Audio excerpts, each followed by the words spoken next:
أنا تلميذ البخاري خير كالنهر الجاري نور كالقمر الساري في روضات البخاري أنا من أهل القرآن أنا عبد للرحمن بسم اللہ الرحمن الرحیم الصلاۃ والسلام علی رسولہ الکریم وخاتم النبیین صلی اللہ علیہ وآلہ وسلم۔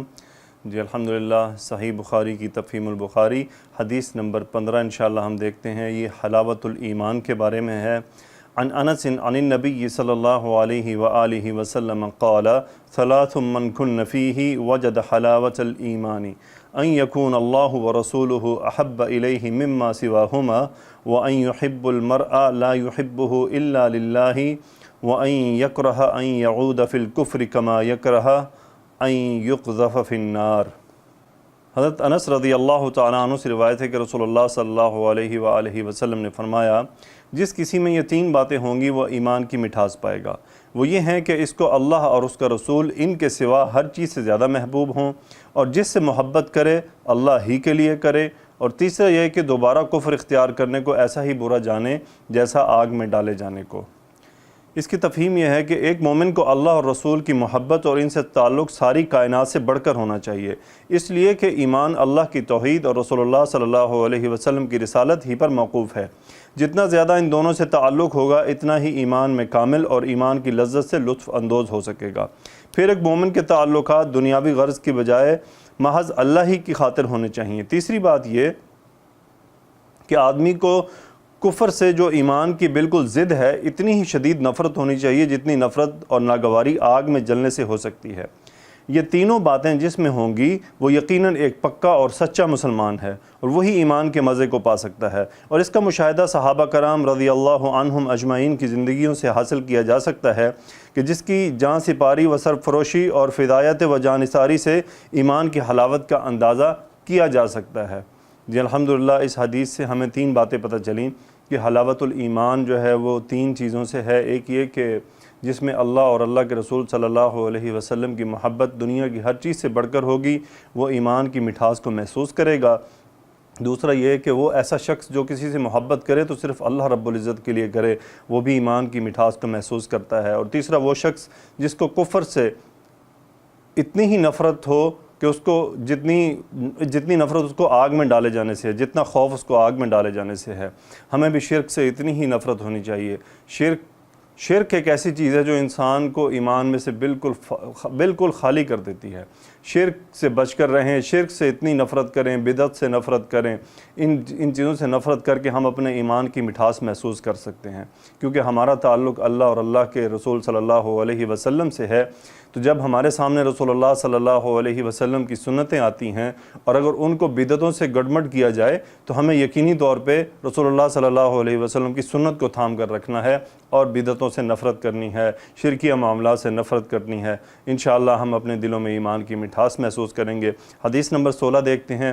حدیث نمبر 16 علامت الایمان حب الانصاری، اس کے اوپر ہے قال اخبرنی عبداللہ بن جبیر قال سمعت انس بن مالک عن النبی صلی اللہ علیہ وسلم قال آیت الایمان حب الانصاری و آیت النفاق بغض الانصاری۔ بہت پیاری حدیث ہے، میسیج ہے ہمارے لیے۔ انس رضی اللہ تعالی عنہ سے سنا کہ وہ رسول اللہ صلی اللہ علیہ وسلم سے روایت کرتے ہیں کہ انصار سے محبت رکھنا ایمان کی نشانی ہے اور انصار سے کینہ رکھنا نفاق کی علامت ہے۔ اس کی تفہیم تشریح دیکھتے ہیں کیا ہے۔ جس وقت آپ نے یہ اشارہ فرمایا وہ وقت ہی ایسا تھا کہ انصار کو اللہ کے رسول صلی اللہ علیہ وسلم کی طرف سے یہ اعزاز ملتا ہے، اس لیے کہ انصار اہل مدینہ کا لقب ہے جو انہیں مکہ سے ہجرت کر کے آنے والے مسلمانوں کی امداد و اعانت کی بنا پر دیا گیا۔ جب رسول اللہ صلی اللہ علیہ وآلہ وسلم نے مدینہ منورہ کی طرف ہجرت فرمائی اور آپ علیہ الصلاۃ والسلام کے ساتھ مسلمانوں کی ایک بڑی تعداد مدینہ آبسی تھی، اس وقت مدینہ کے مسلمانوں نے آپ علیہ الصلاۃ والسلام کی اور دیگر مسلمانوں کی جس طرح اعانت اور رفاقت کی تاریخ اس کی مثال پیش کرنے سے قاصر ہے۔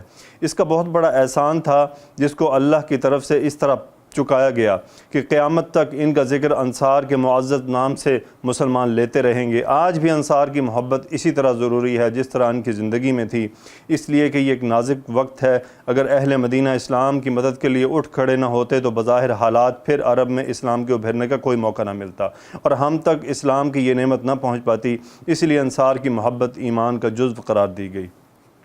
تو آج بھی ہمیں صحابہ کرام سے اسی طرح، خاص طور پہ انصاری صحابہ کرام سے ویسے ہی محبت ہونی چاہیے۔ دیکھیں رسول اللہ صلی اللہ علیہ وسلم نے انصار سے محبت کو ایمان کی علامت قرار دیا اور ان سے بغض رکھنا نفاق کی علامت قرار دیا۔ آپ کے سامنے آج بھی ایسے بہت سے معاملات آپ کے سامنے آنکھوں کے سامنے آتے ہیں کہ کئی ایسے لوگ ہیں جو صحابہ کرام کے بارے میں بہت غلط باتیں کرتے ہیں۔ اللہ ان کو ہدایت عطا فرمائے، اللہ عز و جل ان کی رہنمائی فرمائے، اللہ ان کے دلوں میں صحابہ کی محبت جگا دے، کیونکہ وہ اپنی آخرت کے ساتھ کھیل رہے ہیں، وہ کسی کا کوئی نقصان نہیں کر رہے، وہ اپنا خود نقصان کر رہے ہیں۔ صحابہ کے خلاف بولنے والا تو ایسے ہے جیسے وہ اللہ پر ہی اعتراض کر رہا ہے، اللہ کے چناؤ پر اعتراض کر رہا ہے، اللہ کی سلیکشن پر اعتراض کر رہا ہے، کیونکہ صحابہ اللہ کے چنے ہوئے لوگ تھے۔ اولئک الذین امتحن اللہ قلوبہم للتقوی لہم مغفرۃ واجر عظیم۔ وہ ایسے لوگ ہیں جن کے دلوں کو اللہ نے ان کو پرکھ کر رسول اللہ صلی اللہ علیہ وسلم کے ارد گرد اکٹھا کیا۔ تو جو صحابہ کی شان ہے وہ بہت بلند ہے، تو صحابہ کی سلیکشن اللہ کی طرف سے ہوئی ہے۔ آج اگر کوئی صحابہ پر اعتراض کرتا ہے تو وہ یقینی طور پہ وہ اللہ کی سلیکشن پر اعتراض کر رہا ہے۔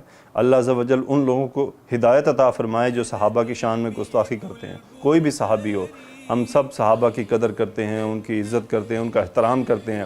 صحابہ تو ہمارے دلوں کی جان ہیں۔ صحابہ کے لنک کے ذریعے ہم رسول اللہ صلی اللہ علیہ وسلم تک پہنچتے ہیں۔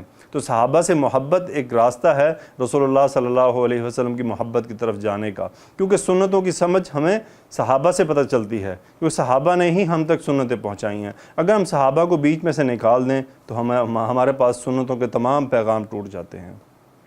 اللہ عز و جل ان سے راضی ہو، اللہ ان سے راضی ہوا، اللہ ان کے درجات اور بلند کرے۔